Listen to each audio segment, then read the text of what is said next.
अस्सलाम वालेकुम प्यारे दोस्तों। जैसा कि आप में से बहुत से दोस्तों को पता है कि मेरा जो आबाई गांव है तलवंडी मूसा खां है, और ये तलवंडी मूसा खां वही है जहां पर मारूफ़ ज़माना शायर सैयद अब्दुल हमीद अदम पैदा हुए, और वहाँ पर काफ़ी अरसा उन्होंने अपनी ज़िंदगी का गुजारा।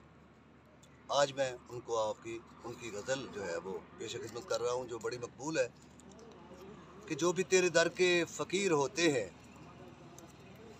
जो भी तेरे दर के फ़कीर होते हैं, आदमी वो बेनज़ीर होते हैं।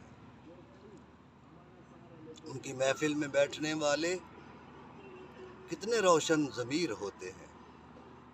फूल दामन में चंद ले लीजिए, फूल दामन में चंद ले लीजिए, क्योंकि रास्ते में कुछ फ़कीर होते हैं। और बड़ा हासिल गज़ल और बड़ा खूबसूरत शेर है कि वो परिंदे जो आँख रखते हैं, वो परिंदे जो आँख रखते हैं, सबसे पहले असीर होते हैं। ए अदम ज़रा एहतियात लोगों से, लोग मुनकर नकीर होते हैं। बहुत शुक्रिया।